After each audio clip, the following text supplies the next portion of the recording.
Esprit libre, esprit curieux, esprit bavard, esprit nomade, bien le bonsoir. Très heureux de vous retrouver pour un nouveau numéro de Culture Club, bien sûr. Cette aventure qui vient à votre rencontre comme chaque dimanche soir autour de 22 h pour provoquer de nouveaux débats, bien sûr, culturels. Et concernant un débat, encore une fois, malheureusement brûlant, d'actualité dramatique, il s'agit des brûleurs de frontières, les sans-papiers, ceux qui quittent leur pays pour un ailleurs, synonyme de meilleur entre parenthèses. Cela est résumé à travers un ouvrage sur lequel nous reviendrons du en début d'émission, celui de notre première invitée, Zubeida Namria, qui a pour titre « Voyage au bout du délire ». Rien à voir avec Céline, je vous rassure. C'est paru aux éditions Alpha.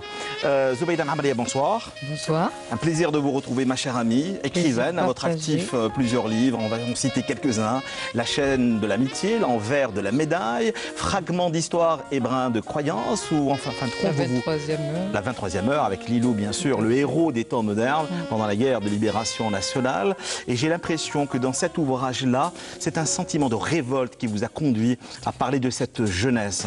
Votre ouvrage est paru en 2011, je disais plus actuel que jamais. On avait provoqué pas plus tard que la semaine dernière tout un débat autour de travailler avec Amin Khan, actualité bien sûr faisant. Ce qui a conduit la jeunesse aujourd'hui à partir, à brûler les frontières, encore une fois, les haragas comme on les appelle, c'est la hugra, c'est le mépris. Encore une fois, c'est la, comment on appelle ça, c'est l'injustice, le rejet de l'autre, la condescendance et l'injustice. Nous allons y revenir bien sûr tout au long de l'émission de ce soir. Ça s'appelle Voyage au bout du délire. Et comme vous le savez, Voyage au bout de la nuit, c'est tous les dimanches autour de 22 h.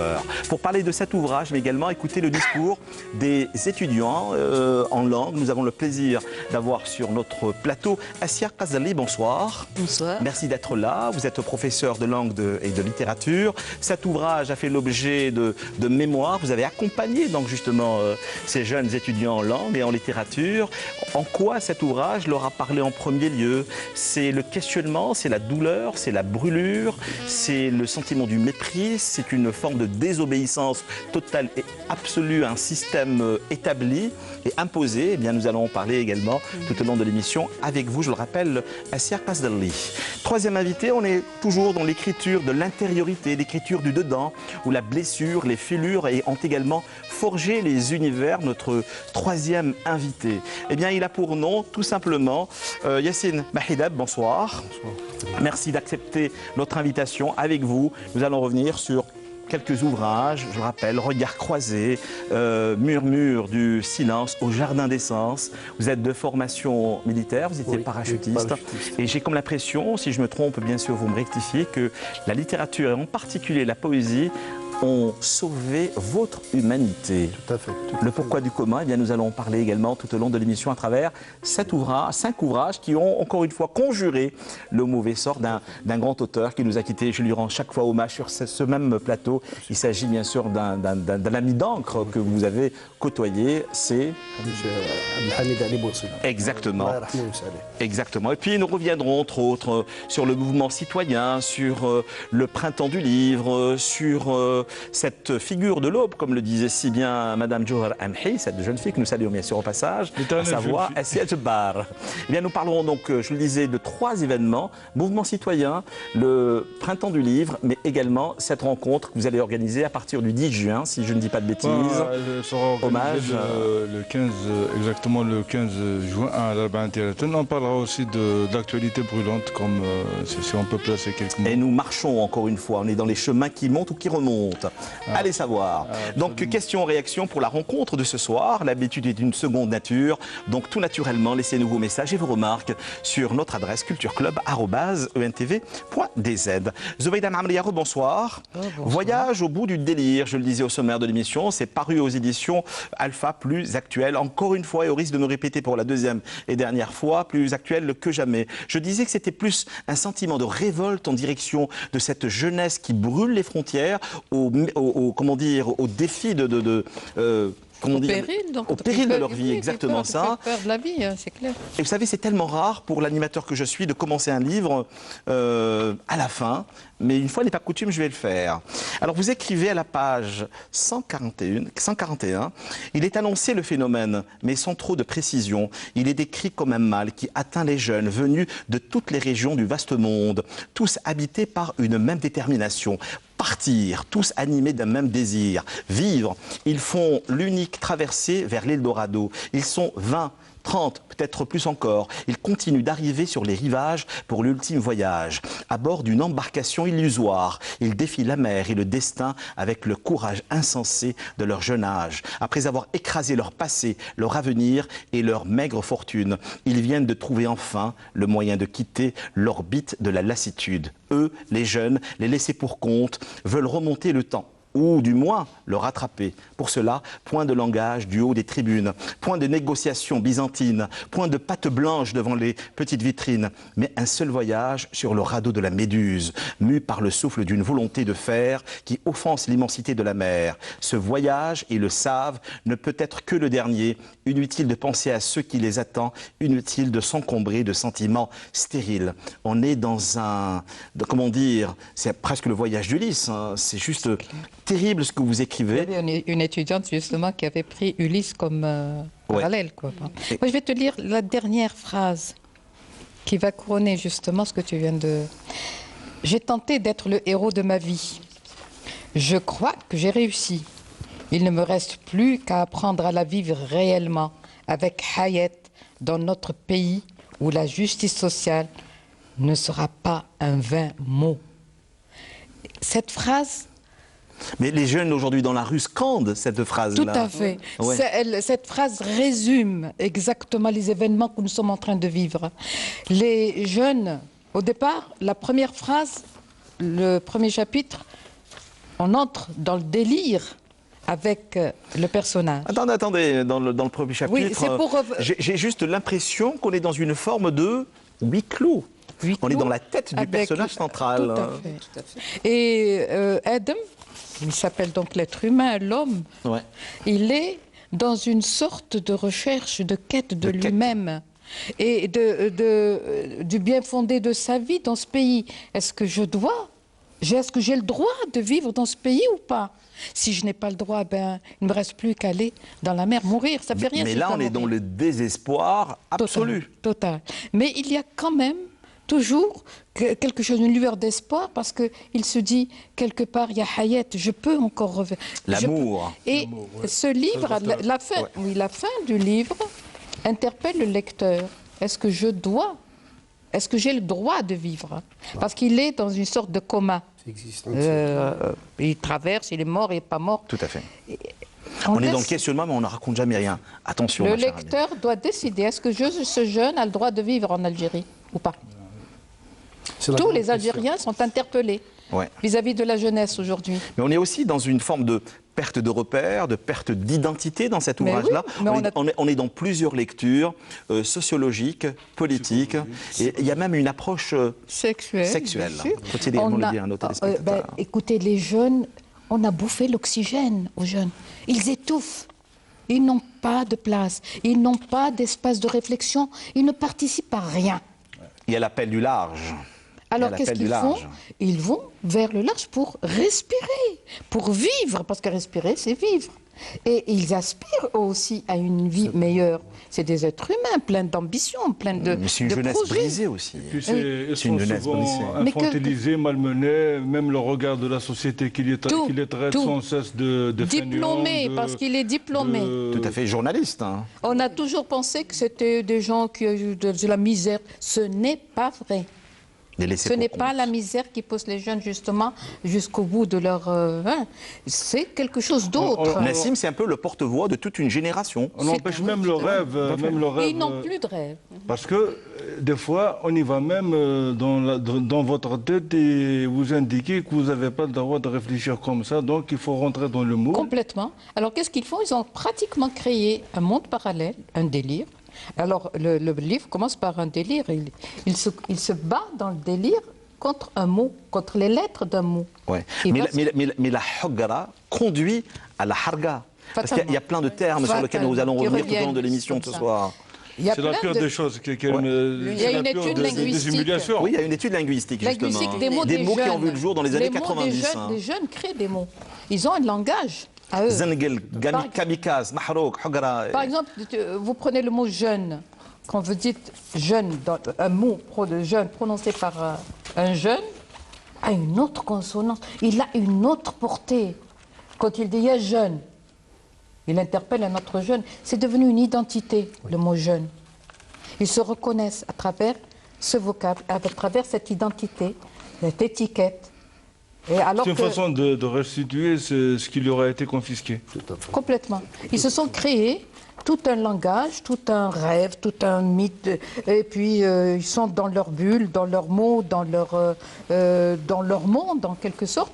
Et dès qu'ils ont l'occasion, eh ben, ils quittent ce pays où il n'y a plus d'oxygène. Et le regard de l'autre, justement, sur les haragas, les autres, entre parenthèses, habitant l'autre rive, le reflet de l'indifférence véhiculée depuis des siècles, ceux-là ont fermé leurs portes, barricadé leurs villes, fortifié leur pays, croyant toujours qu'ils sont parfaits et que le mal leur vient de l'étranger, qu'ils ne parlent pas leur langue et ne croient pas en leur idole. Haraga, indésirable, en d'autres termes, désigne pour eux ces extraterrestres débarqués à la sauvette dans le silence de la nuit, noirs ou pâles, maigres, souffreteux, visages sans expression. Ils sont capables de se consumer en silence, sans feu, ni flamme, après avoir vécu juste la grande équipée. Leur arrivée sur les rivages des autres invite à plus de vigilance et au devoir de citoyenneté, car un seul haraga qui réussit à s'incruster pour se démultiplier à l'infini, ils ont ce terrible pouvoir que les autres ont perdu. Il s'agit de mutants dont on ne connaît pas très bien la souche. La peur de l'autre. Hein. Bah écoute, le Front National a dans peur. La montée des idées extrémistes. Oui, bien sûr. Et donc, celui qui vient d'une autre région est un danger pour eux. Il va manger leur pain. Il va prendre leur espace. On est dans Fernand Reynaud, là. Qu'est-ce qu'il a oui, Fernand Reynaud. Bien sûr. Ce regard, le harag n'est pas bien reçu ailleurs. Bien sûr, c'est le regard aussi du colonisateur qui continue. Qui stigmatise. Non, là, ce n'est même plus le colonisateur, c'est celui qui reçoit. Il y a l'italien, il y a le français. Les côtes de la Méditerranée. Oui, les côtes ceux-là se croient parfaits. Ah, alors là, ils sont parfaits, eux. Et c'est le jeune qui vient, qui est peut-être bien éduqué, bien formé, mieux qu'eux peut-être. Il est le danger, il est celui par qui le danger va pénétrer dans leur monde. Mais entre-temps, madame, dans l'histoire, ils ont toujours fait appel à la main-d'œuvre des pays de... Ça, c'est voulu. Là, nous sommes dans les années 50 et 60. Oui, le mais la situation s'est renversée. Ça, c'est le colonialisme, effectivement, à la main-d'œuvre. Mais ce n'est pas le même regard. Comment les choses se renversent. L'immigration de la première et la deuxième génération. Lorsqu'il y a le revers de la médaille et ses conséquences. Oui, j'ai écrit l'envers de la médaille, justement. Tout à fait, exactement. Et on rentre toujours et encore dans la tête de votre personnage. Je le rappelle, Nassim, qui est assez jeune, cela dit de toute façon, qui est né le 19 mars, une date assez particulière, parce qu'il y a des questions de paix par la même occasion. Voilà, n'oubliez pas vos questions de réaction sur cultureclub@20tv.dz. Et on entend la voix de votre personnage dans votre roman, je le rappelle encore une fois, Voyage au bout du délire. C'est paru aux éditions Alpha. À la page 26, on entend sa voix qui nous dit « Les jeunes ont aujourd'hui inventé un seul mot d'une force inépuisable. Haraga, un mot brûlant qui éclate telle une balle tirée à bout portant. Il faut le prononcer en arabe avec la griffe de son H qui racle la poitrine, de son caverneux, de ses A qui ouvre la bouche en porte-voix pour un vacarme assourdissant. Le râle du R qui essouffle les poumons desséchés. Le mot éructe, une colère profonde, prolongée en écho interminable au fond de la gorge, annonçant l'amer vomi des douleurs vécues. Votre personnage n'a besoin que d'une seule chose, vivre sereinement, amoureusement, mais dans son propre pays. Et dans sa tête, cela est presque impossible. On le lui interdit, c'est-à-dire il y a des forces multiples qui lui interdisent cette capacité, dans cette possibilité de vivre pleinement dans son pays. Il est à l'étroit, il ne respire plus, il n'a pas les coudées franches, il ne sait pas ce que c'est que la vie. Encore moins l'amour. Et qu'est-ce qu'il l'amour habite pratiquement toutes les pages de votre roman. Oui, je pense que la recherche. La qui dit recherche de vie, recherche d'amour, recherche de, je sais pas, de choses qui sont porteuses d'espoir. Je pense que tous les ingrédients sont réunis sciemment pour pousser cette jeunesse vraiment à l'instar de beaucoup Mais justement, d'Algériens. je dénonce ça. Voilà. Je dénonce. Elle est doublement ressentie.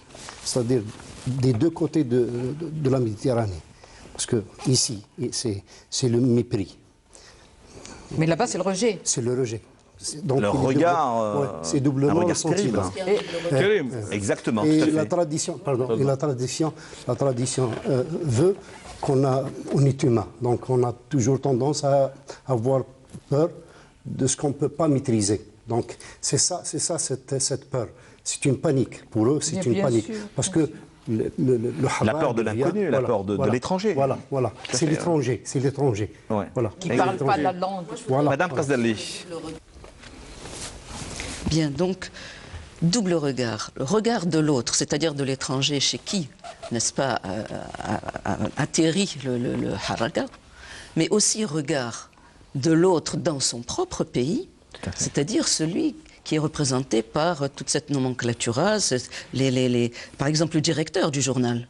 Le directeur du journal qui voit Adam, le journaliste, le jeune journaliste en herbe, comme un être qui n'est d'abord qui ne répond pas, n'est-ce pas, aux critères imposés Parce qu'il est jeune. Et parce qu'il parle des jeunes. Oui, il parle également. Des jeunes. Tout à fait. Or, justement, d'un sujet qui dérange les gouvernants, le pouvoir. Donc. Et donc, ce regard-là aussi est important. Ce regard de mépris, qui détruit complètement ce jeu. On parlait de Hogra qui pousse à la Haraga. C'est la Hogra, bien sûr. Ouais. Et la Hogra, comme vous disiez tout à l'heure, évidemment, Hogra, Haraga, mais ils sont intimement liés. L'un est la cause, l'autre est la conséquence. Le mépris, la condescendance, le rejet, l'humiliation. L'humiliation, oui. Ça se résume donc, vous m'excusez, ça se résume à deux mots. L'acceptation de l'autre côté de la rive et la reconnaissance de son bled, si je peux me permettre. Donc il cherche la reconnaissance ici et une acceptation quelque part de l'autre côté de la barricade. S'il a la reconnaissance ici, il n'ira pas. Voilà, il cherche les deux côtés. Parce que le personnage central, Nassim, ne veut rester qu'ici. Enfin, parce qu'à un moment donné, on se pose réellement la question, est-ce que le personnage a existé? Est-ce qu'il est parti? Est-ce qu'il est en vie? Est-ce que réellement Hayat, son amour, son fantasme qu'il a rencontré dans la garçonnière de son oncle, existe réellement? Ou ça reste juste un fantasme, un rêve qu'il caresse? Parce qu'il est dans une, comme la jeunesse, et souvent dans cette misère sexuelle dont on ne parle pratiquement jamais. Oui, tout à fait. Et qui est à l'origine de pas mal de déviations. Tout à fait, exactement. Oui, parce qu'elle n'est pas canalisée, parce qu'on est une société taboutique. Encadrée. Et on est sur le violente. Tout acte, disons, d'amour, je ne vais pas dire sexuel, tout acte d'amour est répréhensible. Il faut lire la violence sociale en Algérie de Medder. Par la violence. C'est mal Medder, on a parlé de ça parce que... Dans les années 90, début des années 2000, pardon. Il parle de la non-existence de l'individu en tant que tel dans la société. Donc, déjà en tant qu'individu. Alors là, de là à ce qu'il soit potentiellement sexuel, vous comprenez, il devient vraiment... Mais non plus, on n'a jamais mesuré l'ampleur, comment dire, psychologique des années 90 sur la jeunesse d'aujourd'hui, qui était alimentée à chaque journal de 20 heures, qui était, comment dire, qui était attirée peut-être non, mais inondée d'images violentes, de dégorgements, de morts au quotidien. Et le résultat aujourd'hui, c'est également ça. Si vous le permettez, avant de revenir à d'autres questions, on revient encore une fois à la voix de votre personnage, de votre ouvrage, Voyage au bout du délire, je le rappelle aux éditions Alpha, et il écrit Haraga, un héros tragique qui défie toutes les forces sur terre et sur mer. Il n'a plus le choix. Quand le mot Harg devient un fait divers, le Harg brûle le cœur de sa mère, ses arrières, ses papiers, pour ne laisser que cendre de ce qu'il a été, et fonce vers vers les turbulences abyssales, iconoclaste de nature et sceptique par défi, extrémiste de fait, croyant mais s'accommodant de tous les péchés, viscéralement hostile à tout système. Conscient des paradoxes qu'il vit, le jeune Haraga, devant des situations de blocage où le dialogue devient impossible et l'incompréhension totale donc, invente son propre langage. C'est vrai que vous avez également approché un nouveau langage à travers la jeunesse des années 90 et 2000, Zubaida Mamria. Tout à fait. Alors, j'ai fait le portrait le portrait psychique du jeune. Il s'accommode de toutes les croyances. Ne croyez pas qu'il a une attirance pour telle ou telle religion. C'est pas vrai. Il consomme ce qui existe. Il rentre dans un moule. Il est sceptique de toute façon. Il est iconoclaste. Il détruirait toutes les idoles s'il faut. Il est comme ça, l'Algérien. Le jeune Algérien est comme ça. Il ne faut pas quand même se voiler la face. Et surtout croire en un personnage parfait, bien éduqué, dans un moule. Non, le jeune Algérien a subi le contre-coup de toutes les malfaçons du système. En plus de ça... On a une personne qui, quelque part, peut être très bonne ou très mauvaise, très cool ou très violente. Et on a fabriqué un type d'homme, parce que regardez les générations, c'est 20 ans une génération. Quand il rentre à l'école à 6 ans, 20 ans après, nous avons un adulte. Donc, quand l'enfant rentre à l'école, on ne prévoit pas. On n'a pas une finalité, on n'a pas une vision, un projet de société où l'individu qui rentre à l'école aujourd'hui... Là, vous parlez de votre propre expérience dans le monde de l'éducation. Il va être 20 ans après un citoyen, c'est-à-dire on a eu un projet de formation. Nous n'avons pas, on a piloté à vue. Il faut le dire. Le système a fabriqué des générations comme ça. Et n'oubliez pas que les premières années d'indépendance, on a subi pour le besoin de l'arabisation toutes les idéologies du monde arabe. Et on a eu les Libanais, on a eu les Irakiens, les Iraniens, les Palestiniens, les Libyens, tous les Égyptiens, c'est-à-dire tous ceux qui gênaient dans leur pays. On les a tout simplement fourgués à l'Algérie. C'est pour la raison pour laquelle on leur a le système éducatif est dans une situation désastreuse. On leur a donné la matière vive de nos enfants et ils les ont malaxés. 20 ans après, on a eu les frères musulmans. Attendez, ça se calcule. Là, vous parlez de kamikazes, de haragat, de beaucoup de choses. Et puis, les jeunes, encore une fois, on va parler encore des jeunes. L'expérience, grand point d'interrogation. Mais qui a de l'expérience chez nous? Nous, les jeunes, nous sommes une génération spontanée. Nous n'avons pas d'expérience et nous n'en aurons jamais. Nous n'avons jamais travaillé. Nous n'avons ni passé révolutionnaire, ni piston, ni argent, ni voiture, ni logement. Encore moins de l'expérience. Qu'avons-nous au juste après l'Egia? Des mots, nous avons des mots. Nous n'avons que des mots, un bien inaliénable dont seuls les jeunes ont l'expérience et le monopole. J'ai peur de les trahir. Ils sont si sensibles, si fragiles, si précieux, si savants, mais si percutants, si vivants, si puissants aussi. On ne les comprendra jamais de toute façon. D'ailleurs, je ne veux pas les utiliser pour écrire mes articles. Il est également dans le doute et dans le questionnement, votre... Constamment. De la première à la dernière page. Il est dans le délire. Ouais. Le délire, puisqu'il n'a pas de repère, il n'y a pas d'accroche, il n'y a pas de choses. Je vois beaucoup plus une quête, madame. C'est une quête de la vie. La vie. Oui. Le jeune ne demandait qu'à vivre. Voilà. Or, le système l'a broyé. Elle a formaté, elle a broyé. Après, ce que nous avons vécu... Formaté, ce serait un robot. Mais lui, il n'est pas un robot. Il est broyé, il n'a pas envie d'être broyé. Non, mais il est conscient aussi de son état, il a envie de s'en sortir. Il veut sortir de cet engrenage. De cet enfermement dans lequel on l'a... Où aller? Où aller? L'ailleurs. Alors nous allons également parler, n'oubliez pas, Voyage au bout du délire. C'est l'un des romans, bien sûr, de notre première invitée, Zubeida Mamarieh. C'est paru aux éditions Alpha. Assia Qzdali, justement, vous avez accompagné des jeunes en master, mais également en doctorat, qui ont choisi, donc justement, qui ont lu cet ouvrage et ont préféré, enfin, ont choisi qui ont choisi surtout d'intervenir sur cet ouvrage. Oui. Parce qu'on avait invité justement Mme Mamarieh à la faculté, dans le cadre d'une journée doctorale, et je leur avais demandé de travailler, n'est-ce pas, un thème qui les touchait spéciaalement dans ce texte-là. Et ils ont intervenu de façon vraiment parfois magistrale. Ils ont chacun choisi des... Ils se sont sentis aussi concernés, impliqués dans cet ouvrage-là, concernés par tous les sujets qui étaient... L'identification et l'empathie. Ah oui, oui. Elle a su leur parler, parce que j'ai lu le livre, parce que vous avez su mettre des mots... Mais quelles sont les questions qui sont le plus revenues à travers et dans leur discours, Madame Qzdali? Ils ont parlé surtout de cette malvie, du malaise des jeunes, La Hogra, oui. la Hogra, constat. hein, Un constat Le amer, constat, oui, oui. dont ils sont eux-mêmes victimes. de gouvernance et Parce de qu'il ne faut pas non-gouvernance. oublier que ça continue.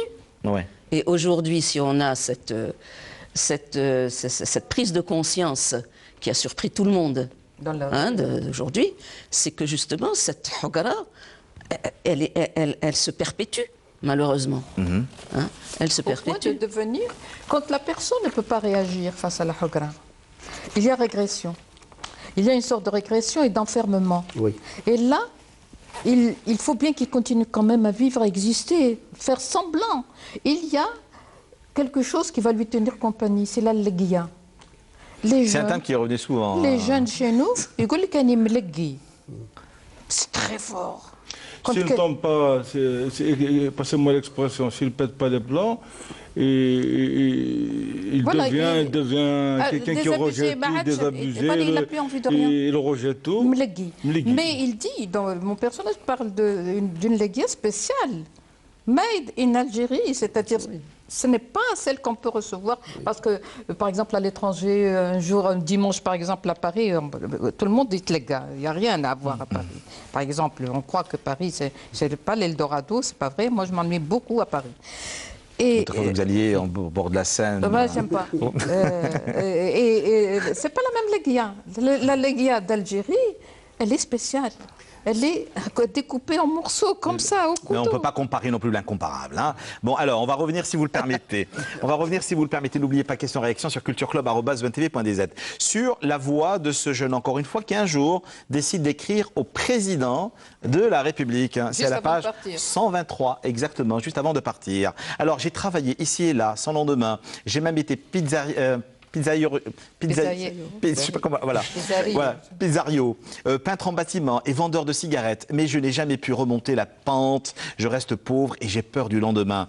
Monsieur le Président, expliquez-moi. De votre bouche, je le crois et je l'admets aisément comme vérité indiscutable, car je vous ai accordé toute ma confiance. Comment se fait-il que des jeunes qui ont étudié avec moi ont pu aller ailleurs pour suivre leur formation, ont pu avoir des postes de rêve avec de fabuleuses mission, grand point d'interrogation. Pourquoi, lorsqu'on pense aux jeunes et à la place des jeunes, on pense petit et on leur présente au menu quelques miettes tombées des assiettes garnies? Pourquoi les crédits alloués aux jeunes par nos banques deviennent-ils microscopiques?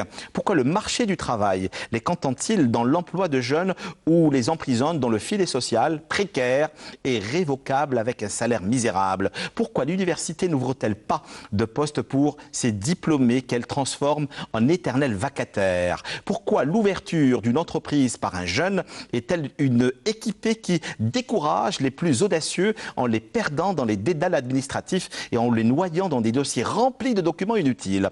Pourquoi exiger d'un jeune, pauvre par essence, un capital colossal pour devenir importateur? Pourquoi un jeune à pied ou à bord d'un véhicule est immédiatement suspect? Pourquoi un diplômé des établissements de formation doit-il subir encore des concours pour être admis à un poste de travail? Et je ne finirai que ce petit passage, le diplôme d'État serait-il insuffisant pour prouver ses compétences? Pourquoi les papiers officiels, j'en connais un bout, je peux vous le dire, pourquoi les papiers officiels, carte d'identité ou autres, doivent-ils être accompagnés d'une photocopie légalisée, comme si le document officiel établi au prix de nombreuses démarches était un faux?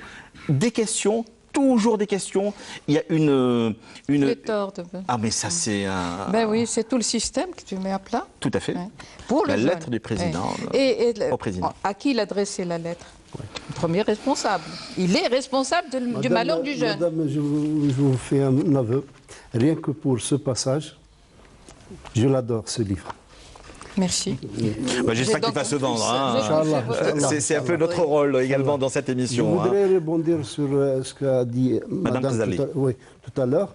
C'est que pourquoi cet intérêt de la jeunesse, des étudiants?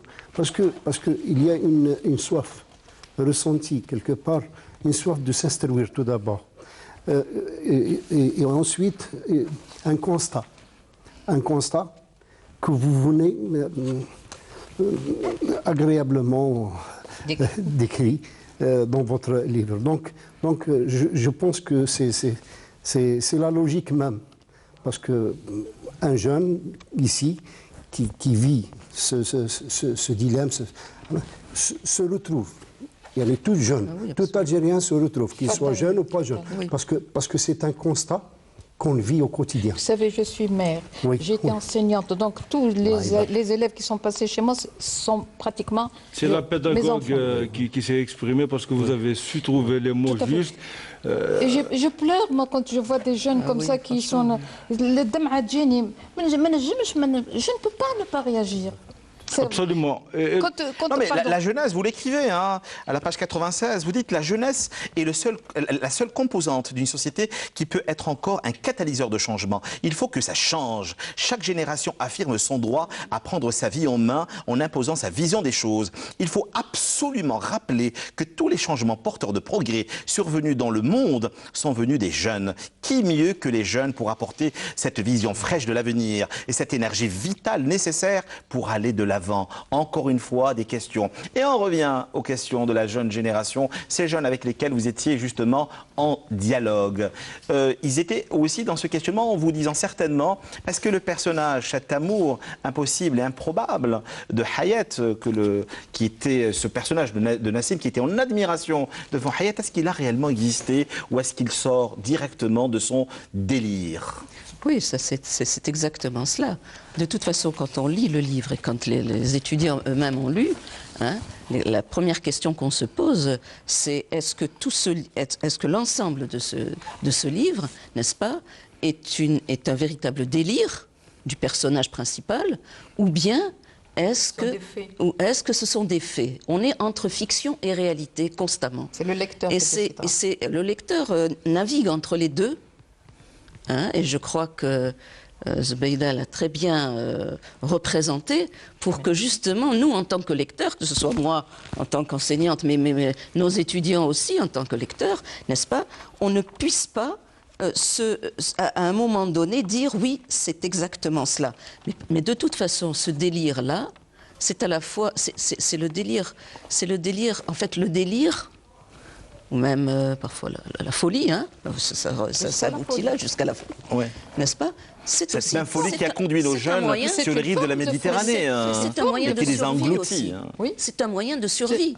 Parce que ces jeunes-là, qui ne savent pas où ils sont, qui ne savent pas s'ils existent vraiment, puisque une majorité ignorée. Voilà, hein, ils sont ignorés, niés, n'est-ce pas? Oui, malmenés. Eh bien, donc ces jeunes-là ne trouvent dans le rêve d'ailleurs, le rêve, et le roman commence avec le rêve, qui est un véritable cauchemar en fait. Tout à fait. Hein? On est dans la tête du personnage. On est dans la tête du personnage, voilà. Hein, l'écrivain nous fait rentrer dans la tête du personnage. Directement. Et en fait, tout se passe là-dedans. Moi, je pense que tout se passe du début jusqu'à la fin du roman.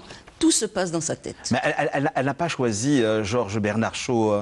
Ça, je voulais justement moi, intervenir là-dessus. Oui. Au début, lorsque vous avez dit c'est un livre qui est quand même assez pessimiste, assez négatif. Oui. Ben, moi, je ne suis pas du tout d'accord. Moi non plus.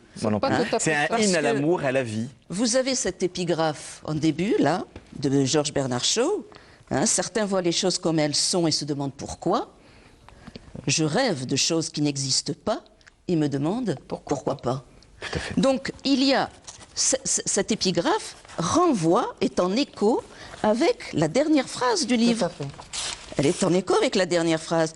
J'ai tenté d'être le héros de ma vie, je crois que j'ai réussi. Non, il y a une chose qui m'a réellement poussé au questionnement. À un moment donné, il écrit juste à quelques phrases avant j'ai tenté d'être le héros de ma vie, je crois que j'ai réussi. Il écrit je passais mes journées avec Hayat dans notre studio, au-dessus du lit, juste en face de la porte trônait mon portrait. J'essayais de me reconnaître. La nuit, je retrouvais mon corps endormi et étroitement surveillé par les machines et le vaillant mot Harraga. C'est là où se pose réellement la question. Il est estampillé. Oui, mais est-ce que le personnage a réellement existé? Est-ce qu'il a voyagé? Est-ce que Hayat existe réellement? Ne serait-ce qu'un fantasme? C'est le lecteur. Je pense que c'est voulu. Parce qu'elle n'apporte pas de réponse. Oui, c'est une fin ouverte. Justement, je voudrais que le lecteur, quel qu'il soit, prenne la décision, prenne d'abord prise de conscience de l'existence de ce jeune-là qui... Je pense que vous avez très bien frappé, vu la complexité du phénomène que vous avez traité. D'ailleurs, il faudrait qu'on se penche à faire un travail post-traumatique.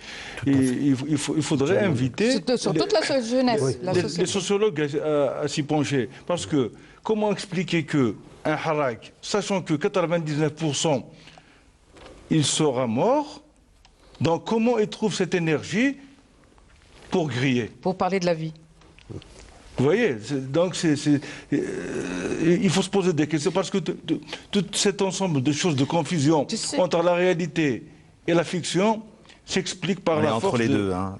La vie et la mort, voilà, la réalité et la fiction. Il y a un entre-deux. De toute façon, et le personnage est constamment dédoublé. Il parle et il écrit. Donc, quand il écrit, il parle de choses. Donc, il a ses personnages dans l'écriture. Donc c'est un narrateur extra-diégétique, j'emploie les mots barbares. Et quand il vit la chose, il est dans la narration. Il se dédouble. Mais dites-moi, Madame Ghazali, justement, parlons des lectrices. Hayat, en fin de compte, ce personnage, avant d'aborder d'autres questions avec nos invités, n'oubliez pas cultureclub@20tv.dz, c'est un être libre, libéré et parfois même un peu libertin. Qui représente. Oui. Qui fait partie de cette nouvelle génération. Exactement. Enfin, il y a eu une évolution. Elle s'échappe de toute forme de jugement ou de doigt accusateur ou de... Moi, je l'avais comparé dans une communication que j'avais faite sur cet ouvrage. Hein, je l'avais comparé à un personnage de Breton, Nadja. Oui, c'est vrai, tout à fait. Elle est aussi insaisissable, elle est fugueuse. On n'arrive pas de l'enfermer ou de la... pas l'enfermer. Et Breton, on n'arrivait pas à la saisir. Tout à fait. C'est ça.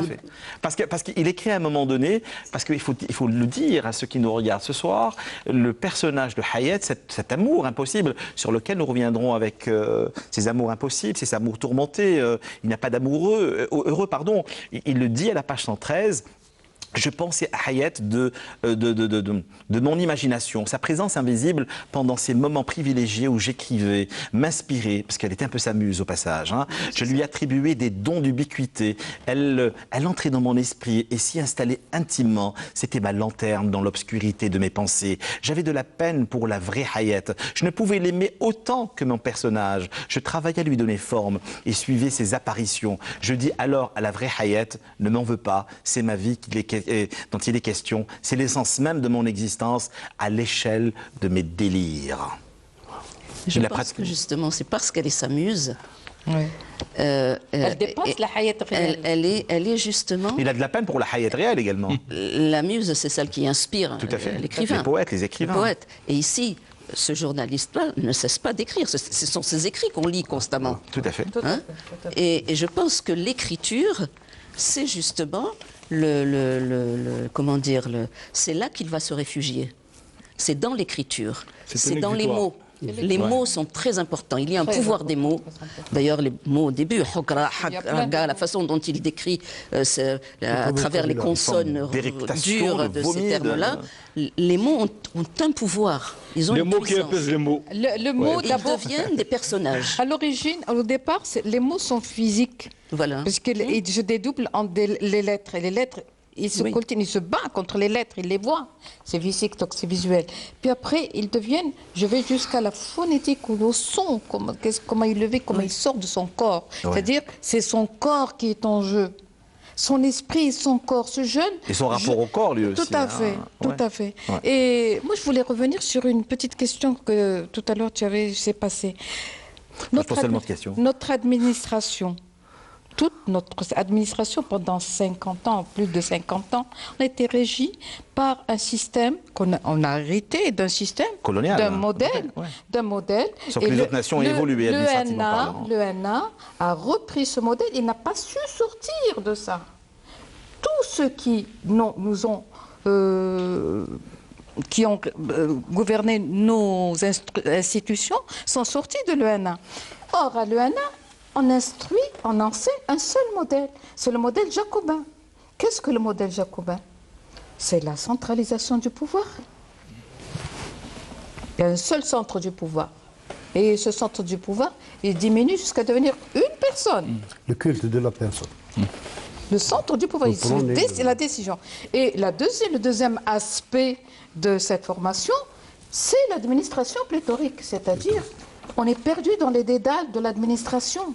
Et c'est fait exprès. Bien sûr, Ça freine. Le 19e siècle, a utilisé ce modèle-là. Mais la France et d'autres pays ont tout de suite abandonné ce système pour la gouvernance. La gouvernance, c'est carrément le contraire. Décentralisation et une transparence dans l'administration. Ce qui n'est pas évident, parce que l'être humain aime bien gouverner, aime bien être hégémonique. Et comment sortir, donc comment créer le changement? Essia Kasdali, juste une phrase pour inciter les jeunes qui nous regardent ce soir à lire l'ouvrage de Zobeidan Amaria, Voyage au bout du délire. Qu'avez-vous à leur dire?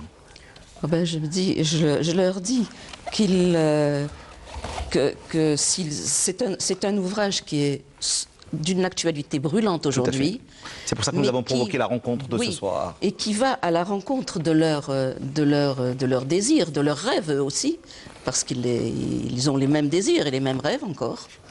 Et seulement, parce que moi je discute beaucoup avec mes étudiants, aujourd'hui, ceux d'aujourd'hui, nos étudiants d'aujourd'hui, ont quand même semblent avoir dépassé ce stade du vouloir partir. Oui. Et là, ils veulent rester et continuer de lutter pour justement essayer de conquérir, de conquérir tout simplement cette liberté. Mais quelque part le combat, c'est exactement ça. Le combat de ce jeune-là a donné ses fruits, en fait. Vous savez, un jour, on avait posé la question à l'un des pères fondateurs de la littérature algérienne, à savoir Mohamed Dib. On lui avait posé la question, on lui a dit, mais où allons-nous?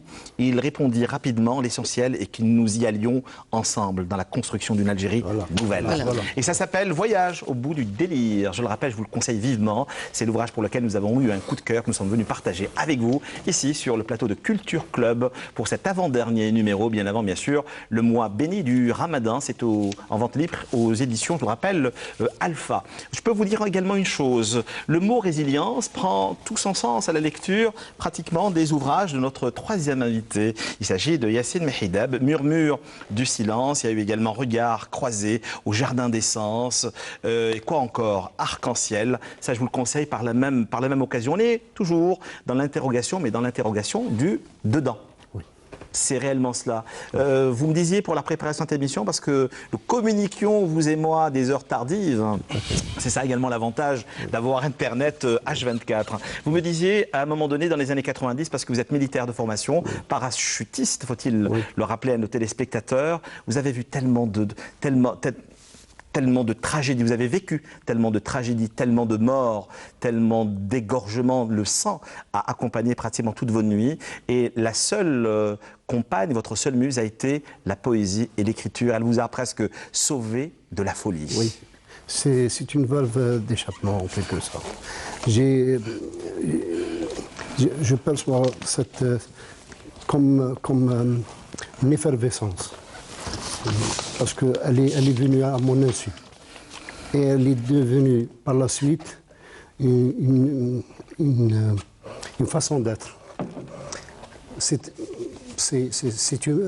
un parti pris face au dilemme de la vie que j'essaye de comprendre et de trouver des solutions. Je suis en éternelle quête. C'est une éternelle quête philosophique, premièrement. Existentielle. Voilà. Tout à fait, ouais. Voilà. Pour répondre aux questionnements de mon quotidien tout d'abord et du quotidien de ceux et celles qui m'entourent. Voilà. Et justement, je vous le disais au sommaire de l'émission, on est réellement dans cette écriture de l'intériorité et les voix de l'intime. Je vais proposer juste une petite lecture de vos carnets de voyage. Oui. Et vous écrivez: je recherche le répit dans les parfums des roses, loin des longues journées de vicissitudes. J'ouvre mon carnet de voyage, enfin j'ose parcourir timidement les périples de mes multitudes. J'ai connu dans le temps des contrées verdoyantes, des sables mouvants et des terres bien arides, des compagnies agréables et très éloquentes, d'autres ennuyeuses, bien ancrées de lassitude. J'ai connu la naïveté de la jeunesse, la gaieté de l'enfance et les joies sans fin, la soif de s'instruire et celle de la tristesse des petites amourettes innocentes et bon enfant, la rébellion a suivi la brutalité de l'adolescence. L'orgueil et la fierté ont forgé mon caractère. Point de limite à ma pulsion, point de réticence. L'ambition a dicté mon choix d'une carrière militaire. J'ai connu le poids de la responsabilité de bien des hommes et bien des femmes. J'ai découvert même la bonté et l'humanité. Mais moi qui croyais perdre à jamais mon âme. La bravoure était au rendez-vous. Bien des victoires lui reviennent, bien des défaites. La violence des carnages, l'horreur toute crue. J'ai enterré mes vanités avec les corps inertes. J'ai vécu la tristesse, j'ai enfui mes espoirs, le confort de la camaraderie et de la fraternité. J'ai caché mes peines sous des sourires illusoires à des enfants orphelins victimes de la lâcheté. Dans le confin d'un avenir lointain, un idéal. J'ai mis mon dévouement, ma vie en cage pour une Algérie libre, un amour inconditionnel, loin de tout intérêt, récompense ou autre coloriage. L'horreur, pardon. On parlait d'horreur d'une Algérie nouvelle, mais là il est question d'horreur. Finissez enseveli sous terre. Les jours se succèdent et le jour, tant attendu, n'a pas eu le succès de son heure de gloire. Plus de barricades, de sang algérien confondus. Comment peut-on réellement voir autant d'horreur au quotidien et se projeter dans une forme de sérénité alors que la mort vous accompagne au quotidien ? C'est une forme de riposte, quelque part. De résistance. De résistance, oui. Parce que face à ce qui l'écriture, s'est-elle réellement imposée à vous à un moment donné? Oui, oui. Parce que tout d'abord, au début, à tous mes débuts, dans les hauteurs justement de la Kabylie, eh ben, je trouverai toujours des moments comme ça, que j'écris dans des chiffons de papier. Vous le dites, vous l'écrivez, oui, hein, oui. de ce oui. parcours chaotique. Voilà, hein. voilà. On passait des embuscades toute la nuit et au petit matin, c'est-à-dire je trouve un petit coin comme ça et j'écris, mais sous forme de chronique. J'ai pas voulu les toucher pour qu'ils gardent leur essence premier, c'est-à-dire j'ai pas voulu les toucher ou les modifier, je les laissais bruts. Vous dites, je ferme tendrement mon carnet de voyage, pensif, ma main fébrile. Ça, c'est la touche de l'espoir. Exactement, voilà, ça fait. Voilà. Pensif, ma main fébrile caresse ses contours, l'escale est longue et je mûris dans ses rivages, une autre destination plus aguerrie par mes blessures. Oui. Mais c'est vrai que, à vous lire, oui. J'ai comme l'impression que certaines blessures et certaines fêlures sont aujourd'hui, encore une fois, une blessure béante, encore ouverte. Oui, oui. Moi, je suis quand même intéressée par votre courage d'écrire. Vous êtes militaire, vous assistez, vous participez à des opérations et vous écrivez. Ici et maintenant. Oui. Alors que Yasmina Khadra a écrit après avoir quitté l'armée. Moi, je dirais que et vous écrivez par la poésie en plus de ça. C'est un auteur que il y a une générosité extraordinaire dans de taquiner la muse. Pour celui qui prend conscience, parce que le travail post-traumatique, il est nécessaire pour libérer. C'est important. D'ailleurs, c'est ce qu'on traîne maintenant. On est passé de la période du terrorisme à un régime totalitaire. Donc, ça nous a fait oublier un tout petit peu la chose. On nous a imposé certaines choses. Après, c'est la chape de plomb qui est tombée. Donc, c'est une succession de malheurs, de déni, d'injustices. Mais je parle du courage d'écrire, par exemple. Voilà, madame, parce que je voulais... voir les morts en début d'après-midi ou le soir, et à 3h, 4h du matin, dialoguer et écrire après avoir vu... à ces moments-là. Oui, tant d'atrocités. Madame, tout à l'heure, j'ai voulu rebondir sur ce qu'a dit madame, parce que c'était très important. Voilà. Et donc, ce traumatisme, il a fallu... On n'a pas encore guéri aujourd'hui. Voilà. Dans l'idéal, normalement, il y aurait une réflexion sociétale, courageuse, et tout le monde s'y met. C'est-à-dire un véritable débat sociétal. Une prise de conscience et une thérapie de société. Ce que ce n'est c'est pas de la fait. culture, de la haute culture. Voilà, chose qui n'est pas faite ici. Je vous donne l'exemple de la Tunisie. Ici, nos voisins. À qui vous avez rendu hommage à travers une très belle poésie. Voilà. Ouais. Donc ils avaient cette intelligence, cette lucidité d'aborder les choses qui dérange. Il faut avoir assez de recul pour pouvoir faire ça. Mais attendez, je parlais tout à l'heure en début d'émission de la résilience qui prenait réellement tout son sens à la lecture de quelques-uns de vos ouvrages. Mais réellement cela, c'est-à-dire vous êtes arrivé à vous reconstruire malgré avoir vu autant d'atrocités. Vous étiez en dialogue permanent avec la mort, le risque, le sang et l'ennemi. Ça m'a grandi. Oui, on était dans une guerre fratricide. Ça m'a grandi. Ça forge, oui. Oui. Il y a deux choix, deux voies. Voilà. Ou on tombe dans on en sort. Vous aurez bien compris que ce soir vous êtes sur un divan rouge et c'est un peu une séance psychanalytique. Tout à fait. Chose que nous provoquons souvent avec nos invités tous les dimanches soirs. Oui. N'oubliez pas, question-réaction, cultureclub@20tv.dz. Et si vous nous parliez, vous nous racontiez cette histoire de Nedjma et du poète Jabla, cette histoire d'amour tragique. Vous écrivez, l'histoire commence à Constantine, bien sûr, votre ville, la ville des ponts, encore une fois. L'histoire commence à Constantine par une tradition louable qui fait descendre dans les rues de Constantine, de leur quartier, les filles et femmes des notables, faire l'aumône pour tout redistribuer aux pauvres dans des cantines. Jabla, épris de l'honorable main qui se tendait à lui, remit tout ce qu'il avait à l'honorable dame. Le cœur conquis, les yeux amoureux et éblouis, il entame des recherches pour connaître cette femme. À l'aide de leurs serviteurs respectifs, ils entretiennent un amour interdit dans une relation discrète, épris de cette femme mariée et sa passion lointaine qui conteste les coutumes, les traditions et leur tiennent tête. C'est inspiré de l'Bourriade. Oui. L'histoire de l'Bourriade. Jabla, c'est le personnage. On est réellement dans le terroir constantinois, mon cher ami, que vous nous... Donc je ne connais pas vraiment l'histoire et les débuts. Elle est tellement belle, mais tellement tragique aussi. Jabla, c'est un tailleur brodeur. Je suis un mélomane, donc نحب بزاف le malouf et pris de cette qsida-là,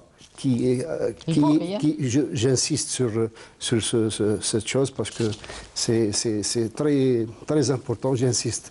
C'est une fiction. C'est-à-dire, c'est une fiction. Une forme de légende. Voilà. Il y a plusieurs versions. J'ai pris la plus connue et la plus simple pour décrire, parce que c'était un besoin. J'ai senti qu'il y a un besoin de retravailler le terroir constantinois, le terroir malouf constantinois. Donc j'ai voulu, quelque part, m'investir dans ce qui va être, Inch'Allah, une adaptation poétique du terroir constantinois du Malouf. Alors, le beau-frère de Nedjma était témoin de ce drame. Touché dans son amour propre, il décide l'exécution du poète. À un moment donné, le poète part, s'exile, après avoir consommé ses nuits d'ivresse, d'amour et de jouissance. Et puis naquit un garçon de cette union. À un moment donné, ce poète-là, Jabla, je le rappelle encore une fois, entend dire que sa muse, sa bien-aimée, Nedjma offrait une réception, donc justement lors de la circoncision de son fils. Peut-être oui, peut-être que non au passage. Et l'amour l'a conduit, encore une fois, tel un papillon attiré par la lumière, à aller retrouver sa muse. Le oud, c'est-à-dire la lutte d'une main, et self Nedjma de l'autre. Alors, il déclare ouvertement son amour en récitant cette mélodie, faisant son adieu à Nedjma qui fond en larmes. Ainsi, la fin de la soirée se termine par la tragédie du triste poète poignardé dans la cour de sa demeure dès qu'elle avait vu son amant périr. Alors pour retrouver pratiquement... on ne le tue pas. Non, c'est d'une beauté extrême, ça je vous le conseille vivement. Je vous rappelle quelques ouvrages de notre troisième invité ce soir. Je le rappelle, Au jardin d'essence, Au-delà des mots, mais également Regard croisé, par la même occasion celui de notre autre muse, à savoir Hayat, qu'on retrouve également là-dessus. Il y a une forme de dialogue où la femme est libre et libérée, un peu comme dans les romans de Boujedala dans les années 70. Dans mon livre, Hayat a un problème. Un problème parce qu'on ne s'intéresse pas tellement aux femmes. La femme, c'est tout de suite tabou. Et elle, Hayat, mon personnage, c'est un concentré de tabou. Mais elle les casse, hein. Elle casse bien ses tabous. Ah, ça je vous le dis. Hein. Ah, ça je vous le dis. Hein. Arc-en-ciel, mais également murmure de silence. Vous aurez certainement remarqué que le silence ne fait point partie, n'est pas du tout invité dans cette émission. Hein. Dans le qsid, quand Jabal vient de lui dire au revoir. Non, c'est adieux. Hein. Il sait qu'il va mourir. Il sait qu'il va vers la mort. Oui. Si ce n'était toi, je ne serais pas haï par mes frères à cause d'un homme.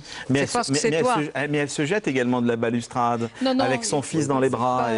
C'est pas si tragique que ça. Ah, mais enfin, écoutez, hein, c'est un peu ce que nous a offert notre invité Yacine Mahidab. C'est pas une version, parce que d'emblée, c'est une fiction. Donc, on est libre de choisir.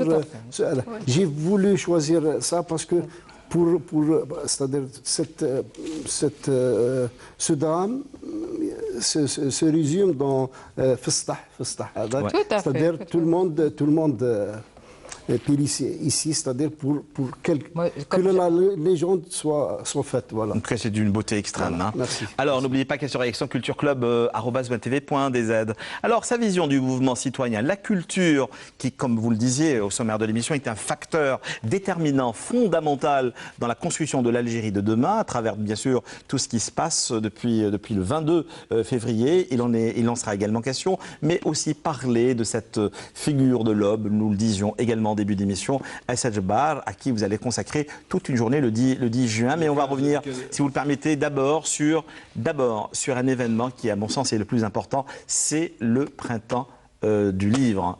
Le printemps des livres, qui aura lieu bientôt. Hein. Non, mais vu que la conjoncture s'est imposée, donc on l'a décalé au mois de juin, parce que d'où la nécessité de lancer le forum citoyen. Parce que c'est quelque chose... Cette actualité brûlante qui... donc on ne pouvait pas ne pas s'impliquer et réfléchir. Parce qu'il y a quelque chose... Et entendre la voix des citoyens. Absolument. Il y a quelque chose d'extrêmement magnifique que nous sommes en train de vivre. Il y a même des personnes qui arrivent à dire que c'est notre deuxième indépendance. On parle de deuxième république. Absolument. Donc il y a la nécessité... Au-delà de la nécessité de manifester, mais Karim, il y a le besoin de réfléchir. Parce que, passer l'émotionnel, on doit s'attabler pour voir ce qui nous attend. Parce qu'il y a la transition, comment la faire, et puis il y a le côté économique. Et puis la construction ne vient pas comme ça. Éclairer les gens. Bien réfléchi, bien sûr. Éclairer les gens, parce qu'on a tendance à voir les choses comme étant simples. Dire les choses, donner la parole aux gens, libérer. En même temps, on est confronté à des spécialistes de différents ordres, des constitutionnalistes, des économistes, des sociologues. Ça fait partie de la libération de la parole. En même temps, il sera souhaitable qu'au niveau de chaque région, les gens se réunissent, fassent des propositions. Tous les corps de métier se réunissent et dire... parce que, et puis, lorsqu'on entamera la période de post-transition, donc il va y avoir de la réflexion.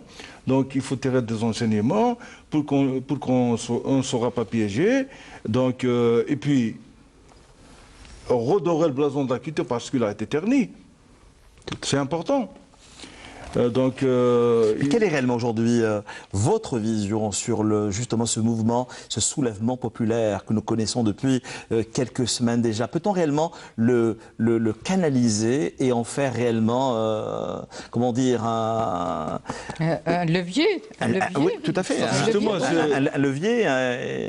C'est ça le plus important, parce qu'une révolution, c'est pas simple à mener.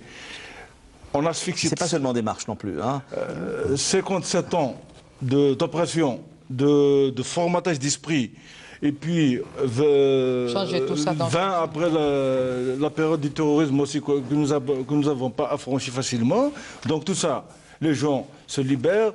Et des fois, il y a un minimum de confusion, mais justement, lorsqu'on donne à l'intelligence la place, c'est l'intelligence qui va triompher. Oui. Je suis d'accord avec toi, parce que le dégagisme, c'est une chose, c'est un fait, oui, c'est vrai, tout le monde dégage. Qu'est-ce qu'il faut mettre à la place? Absolument. Alors maintenant, réfléchissons. Parce qu'il y a deux choses, hein, il n'y a pas 36. La première des choses, c'est faire donc table rase de tout, hein, et reconquérir la confiance. Parce que les gens ont perdu et comment confiance. organiser la transition aussi. Voilà, hein. les institutions, tout ça, on ne fait plus confiance. Donc reconquérir la confiance et faire le changement. Madame, alors, ces deux choses-là, comment faire le changement? L'éducation, la culture, l'économie, la santé. C'est des véritables chantiers. Tout ça, c'est le comment. Chez nous, madame, comment. Chez nous, les militaires, on appelle ça la salve. Okay. La salve, c'est un franc. C'est pas n'importe qui bombarde la même cible. Je suis d'accord avec toi, parce que là, maintenant... Mais ne nous éloignons pas, parce qu'il nous reste moins de 9 minutes avant la fin de l'émission. Je vous avais promis 10 à 12 minutes et on va aller jusqu'au bout. Vous disiez que la culture est un facteur fondamental pour la construction d'une Algérie nouvelle. Cette culture, justement, ces actions, comment dire, vous les organisez depuis de longues années, malgré toutes les vicissitudes, malgré toutes les contraintes qui vous ont, à un moment donné, poussé presque à l'arrêt. Et pourtant, vous continuez encore aujourd'hui, plus que jamais, Malka Meloche. Parce que j'ai la détermination. La détermination. Et je me vous y dis croyez vous savez, je vais vous faire une confidence. Lorsque je ne suis pas bien, je m'identifie à Ban Ramdan ou à Ben Mehdi. Donc je me dis, ces gens-là, à mon âge, lorsqu'ils ont lancé la révolution, ils n'avaient que 25 ans. Donc il faut y croire. On a quand même des repères, on a des référents dans la société. Et puis je me dis, qu'est-ce qu'il est ma vie devant celle d'une nation? C'est pour ça que vous nous parlez souvent de ce forum citoyen. Citoyen. Bon, on a entamé des choses malgré les entraves. Moi, il m'est arrivé d'être dans des situations stressantes. Il m'est arrivé de pleurer 30 secondes et tout se transforme en force. Je me souviens avoir organisé une journée d'études sur les risques majeurs. Maintenant, on en parle. Ça fait 6 ans. On l'a faite presque à huis clos. Le jour où j'ai affiché l'affiche, j'ai pleuré. C'était comme... j'étais débordé d'émotions. Mais tout ça, j'ai le positif. C'est pour ça qu'on essaie de transmettre... ça ne m'intéresse pas de parler des peines que j'ai vécues parce que ça relève de... Non, parlons de vos actions et de vos projections, justement. Et parle-nous de cette journée entièrement consacrée à Assia Jebbar. Elle aimerait également intervenir là-dessus, madame. Je n'ai pas fini par rapport à la culture. Donc, pour perpétuer l'esprit de la culture, donc on doit nommer des gens qui sont aptes. D'ailleurs, permettez-moi de... Enfin, un clin d'œil aux agitateurs. De paraphraser Constantin Stanislavski, lorsqu'un jeune lui a adressé une lettre pour qu'il le prenne comme comédien. Et c'est à M. Abdelrahman Hassan Haj, une référence nationale, qui est en train de préparer des ouvrages. Et il m'a fait lire quelque chose. Je vous le fais lire et dites-moi ce que vous en pensez. Au XXe siècle, il ne suffit pas d'avoir du talent. Le nouveau répertoire exige des interprètes cultivés. Enfin, ça veut dire, pour être un simple comédien, il faut avoir une culture générale, il faut avoir une vision de vie, tout un projet de société. Dans la vie, ça se limite à un acteur. Donc, que dire des nominations? Pour nommer un responsable de la culture, il faut que ça relève de la compétence, de la connaissance, de la forte connaissance de la notion des arts et de l'honnêteté. On a toujours été dans cette réflexion et dans cette optique-là. Alors, très rapidement, franchement, avant de finir et de présenter... Tu as dit le mot magique. Il faut un projet de société. Oui, c'est ça. Nous avons toujours piloté à vue, sans projet de société. Alors, on va revenir sur justement la journée consacrée à Assia Jebbar. Beaucoup d'ouvrages, beaucoup de choses ont été dites. Donc, justement, qu'est-ce que vous allez apporter? Ce monument de la littérature. Monument, vous savez, on essaie toujours de sortir des sentiers battus. Pourquoi Assia Jebbar? Parce qu'elle est la première maghrébine à mettre en scène la parole féminine. Académicienne, poète, réalisatrice, voilà. Donc, écrivaine. Elle est multiple. Hein. Oui, mais si je dois expliquer le pourquoi de la chose. C'est par rapport à tout ce qui a été énuméré, c'est une grande dame. Et puis on va la sortir du carcan des universités pour faire bénéficier les gens qui sont dans les montagnes. Et c'est ça le travail aussi de... C'est votre travail, entre autres. De communication, vous êtes l'agitateur des courroie de montagnes. transmission. Absolument, parce que on doit sortir des centres élitistes. Donc, permettre à tous les gens, aux communs des mortels, donc faire venir par exemple la culture autrement. des sommités et discuter dans un village autour d'un siège bar. C'est comme ça. Réinstaurer la culture. Je l'ai toujours dit. Repenser la culture. Je l'ai toujours dit. Dans un nouveau projet de société. Je l'ai toujours dit, les États-Unis font recours à Hollywood pour créer des mythes. Nous, on les avivons et on les détruit. Donc, c'est une manière de porter haut et fort tout ce que nous avons comme quelque chose de symbolique et important. Voilà. Et ça se passera donc le mois de juin, j'imagine. À la bibliothèque de la Bantératine, il y a aussi la quatrième édition du printemps du livre qui était initialement prévue pour le 3 et le 4 mai. On l'a décalé par rapport à l'actualité. À tout ce que nous vivons aujourd'hui. D'ailleurs, on organise une rencontre avec un constitutionnaliste, c'est Abdelkader Kacher. Donc le thème de cette rencontre, de l'agora idée à l'agora institutionnelle, une voie à prospecter pour rompre avec le système. Mais comment vous faites réellement au quotidien pour monter des projets culturels aussi importants en un temps assez court? C'est ça, c'est la passion, parce que je crois dur comme fer. Parce qu'on a trouvé des aînés, il y a eu des rencontres exceptionnelles. Et je tiens à rendre hommage aussi à celui qui m'a sauvé de très loin, c'est M. Bouzigza. C'est lui qui m'a offert l'espace du café littéraire lorsque j'étais exclu partout. Donc on s'est donné le mot. Par les institutions. Voilà. Après, même c'est un chantage alimentaire. Je suis resté des mois sans travailler. Alors je lui rendrai jamais assez l'hommage. Et je tiens aussi à féliciter le public qui m'a accompagné. Mais c'est tout ça, Karim. Moi, c'est une chaîne, hein, la culture. C'est une chaîne. Moi, je considère que... combat au quotidien. Parce que moi, le rêve, et je rendrai jamais assez un hommage aussi à ma mère, qui est la meilleure école. Je paraphrase aussi de Houzelbel qui me disait, Amirouche, si tu veux aller loin, donc il faut s'inscrire dans la durée. C'est ce que vous faites. Karim, à chaque fois vous nous donnez des leçons, à chaque fois vous nous ouvrez aussi ces espaces. À chaque fois, car moi, à chaque fois que je viens, c'est une thérapie, ça me donne une force intarissable. Ah bah très bien. Mais il ça va faut des continuer. gens comme toi. Moi, je trouve formidable ce que vous Madame faites. Qazdali. Parce que de mettre à la portée du public lambda des écrivaines, c'est vrai qui sont surtout connus des publics universitaires et des spécialistes ou étrangers. Moi, je trouve ça formidable et ça me rappelle quelque chose. Je fais le lien avec ce que disait Kateb Yassine. Je ne l'ai pas en tête vraiment de façon très précise. Mais il disait qu'il ne faut pas mépriser le peuple. Hein, il ne faut pas donner au peuple de douces limonades. C'est ce qu'il disait. Hein. Et donc, au contraire, le tirer vers le haut par, justement, en lui donnant accès, justement, ce qu'il faisait avec son théâtre aussi. Hein. Je suis un rebelle sans que je l'affiche. Je suis quelqu'un de persévérant. Donc, sans le créer sur le toit. Parce qu'on a eu des exemples. Moi, en cette occasion, je m'incline devant les précurseurs du combat démocratique et pacifique. C'est les détenus de 81. Et je m'incline aussi... Il y a un livre qui réside tout ça qui s'appelle Avril 80. Avril 80, parce que... C'est souvent des militaires qui ont témoigné voilà, donc tout ça, cette période. Parce que... C'est aux éditions Coucou. Ce qu'on est en train de vivre maintenant, c'est le fruit des grandes luttes. Et je m'incline aussi devant la mémoire des victimes du Printemps Noir qui se sont lâchement assassinées sans que justice soit faite.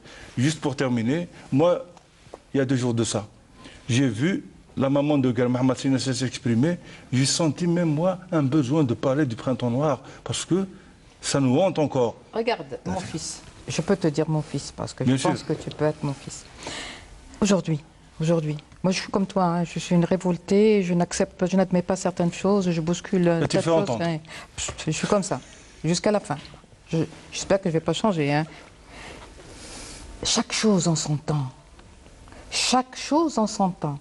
Aujourd'hui, on a tendance à nous dévier, à dévier le courant révolutionnaire vers Des règlements de compte, c'est pas le même, c'est pas le moment. C'est pas le moment. Madame, pourquoi ces rencontres? C'est de la manipulation. Pourquoi ces rencontres, justement, c'est pour faire les canaliser, ces mouvements populaires, donc justement. Parler aux gens, c'est pas le moment de régler des comptes. On doit parler, apaiser les esprits, s'organiser. Voilà. Travailler aussi. Mais Salih El Hadj avait dit, si j'étais enseignant et que j'avais le peuple algérien comme élève, je lui apprendrais à conjuguer à tous les temps et à tous les modes un seul verbe, s'organiser.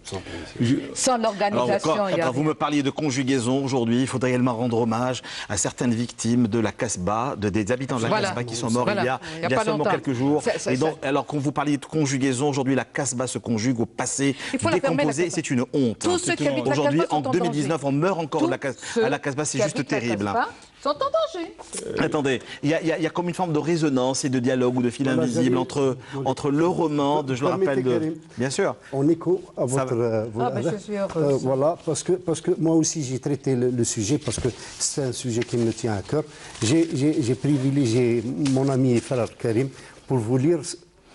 C'est mon cadeau. De votre ouvrage Murmure du silence, je le rappelle, édité à compte d'auteur. Oui. Alors vous écrivez, donc je le rappelle, c'est une résonance entre votre ouvrage, je le rappelle encore une fois, Voyage au bout du délire, et donc Murmure du silence de Yassine Mahidab. Il écrit « Le bateau de fortune et ses couleurs crasseuses attend loin du môle, en dehors du port. L'embarcation se heurte aux vagues houleuses qui façonnent son destin et joue de son triste sort. » Alors, un peu plus loin, de ces malheureux jeunes gens forcés à l'exil, délaissant leur berceau pour une terre promise, la mer a eu raison de leur passion fébrile et a enseveli dans ses eaux leur envoûtante convoitise. Et c'est avec justement cette poésie que nous allons finir l'émission de ce soir et remercier donc Zobeida Mahamria. Je le rappelle, votre ouvrage Voyage au bout du délire est paru aux éditions Alpha. C'est en vente libre chez les bons disquaires. J'espère vous recevoir très bientôt pour un autre roman, ma chère Alice. Oui, il y a d'autres choses. Il y a surtout une grande fresque historique sous forme de BD. Oui. Alors, c'est des albums qui se suivent. Il y a 12 albums. On n'oubliera pas non plus tous les contes d'enfants que vous avez édités à travers un très beau coffret, également en vente libre. En principe, il y a 6 tomes. Il y a juste le premier coffret. Justement, il y a un de nos doctorants qui travaille sur les vos contes. Sur les contes. Oui, je l'avais rencontré. Je l'avais rencontré. Essia Kasdali, merci beaucoup. C'était moi qui vous remercie. Et j'espère vous recevoir. Sachez que nos portes vous resteront. Je suis très heureuse d'avoir rencontré. Moi, je suis comme très rapidement, c'est la fin de l'émission. Faire passer le message. Voilà, quelques ouvrages de notre troisième invité qui, dans l'écriture du dedans, une écriture très très intime. Alors si vous voulez aller à la rencontre de ces univers, poussez à la porte de votre libraire et demandez ces ouvrages, entre autres Murmure du silence de notre ami donc Yassine Mahidab. Il y a également d'autres ouvrages que nous voulons également vous offrir ce soir, toujours du même auteur, mais avec d'autres réflexions, d'autres approches profondément humaines. Alors, ces regards croisés, je le rappelle encore une fois, il y a également Poetica, le voilà. Il y a également Poetica, je le rappelle toujours, à compte d'auteur de notre... parce que bon, souvent les maisons d'édition ne sont toujours malheureusement pas intéressées par la poésie. Alors le dernier, pour la route au jardin d'essence, toujours de notre ami Yassine Mahidab. Je vous le conseille vivement. Voilà, donc le dernier pour la route. C'est en vente libre chez les bons libraires. Allez-y, demandez-le, réclamez-le ou commandez-le. Merci beaucoup Yassine Mahidab. J'espère vous recevoir très très bientôt. Inch'Allah. Cette fois-ci, pourquoi pas pour un roman où vous allez encore une fois vous délivrer, vous laisser aller. Oui, c'est l'un de mes projets, Inch'Allah. Merci. Parce que je suis en train d'écrire ce roman. Bon, merci beaucoup. Vous savez, quand on commence par la poésie, on a du mal à s'en sortir. Oui, à ce titre, je n'ai pas choisi la facilité non plus. Parce que ce roman va être dans les années, Constantine des années 40-50. Donc c'est un drame, donc je vous laisse découvrir après parce que je suis au 7e chapitre. Livre, il y a des passages où la poésie l'emportait sur le truc. On le sentait. Monsieur Karim, Yassine, très rapidement. Oui, je tiens à rendre hommage à une personne qui a toujours été là pour moi. C'est une sorte de colonne vertébrale. C'est mademoiselle Mouna Beljoudi qui a su faire de moi le poète que je suis. Qui tapit dans l'ombre dans les studios de Canal Algérie. Elle a ce soir. corrigé mes recueils de poésie. C'est un bel hommage. Oui, oui. La femme toujours et encore. Oui. Oui. Derrière Donc, un grand homme, il y a Bien un sûr. On peut dire également le contraire. Hein. Donc, c'est Malek tellement Amirouche, dommage. très rapidement. Juste pour annoncer notre date, c'est le 4 mai. On va accueillir aussi un monstre de la réflexion, c'est Mohamed Akhdar Moghal. Il va nous parler de Mamri, le Oui, j'ai mythocide. entendu. En même temps, il va parler on lui a de... consacré toute une émission. Tout Hein. à fait. La Absolument. colonisation n'est pas la civilisation. Alors, Tout à fait. Dialogue. J'annonce aussi, ça va se dérouler le 4 mai à 14h au niveau du café-restaurant Aminel. Donc, j'annonce aussi la tenue du printemps du livre le 28 et le 29 juin. Pour le 16 bar, ça sera le 15. Et je tiens juste à remercier tous les gens qui nous soutiennent de près, notamment Monsieur Bouzigza, Koutoum Defou, c'est Faiz Achitani, et je félicite Mademoiselle Saleha Oussaïd pour son doctorat. Et ça va être le mot de la fin, je vous le disais, hein, on avait rendu hommage à Mohamed Dib ici même qui avait dit un jour « Où allons-nous » Et l'essentiel, répondait-il, est que nous y allions ensemble. Et cette grande aventure humaine, eh bien, nous la vivons avec vous tous les dimanches soirs sur le plateau et les ondes voyageuses de Canal Algérie. Que pourrais-je vous souhaiter? Que la nuit vienne reposer, apaiser vos esprits parfois, nos esprits parfois si tourmentés. Alors si vous avez manqué cette émission et si nous vous manquons, sachez qu'elle sera rediffusée le vendredi matin autour de 10h55. Sinon en replay sur nos réseaux sociaux. Gardons le contact sur la page de l'émission. Notre adresse, je le rappelle, cultureclub@matv. Merci pour cette psychothérapie. DZ, merci beaucoup à vous également. Moi, je Et te votre, remercie pour la reprise de cet ouvrage qui, à l'époque, n'a pas eu le même impact. Vous n'êtes pas... Maintenant, j'ai l'impression que... Parce qu'il est encore actuel, malheureusement. Je le rappelle encore une fois, portez-vous bien. À la semaine prochaine pour de nouvelles aventures culturelles.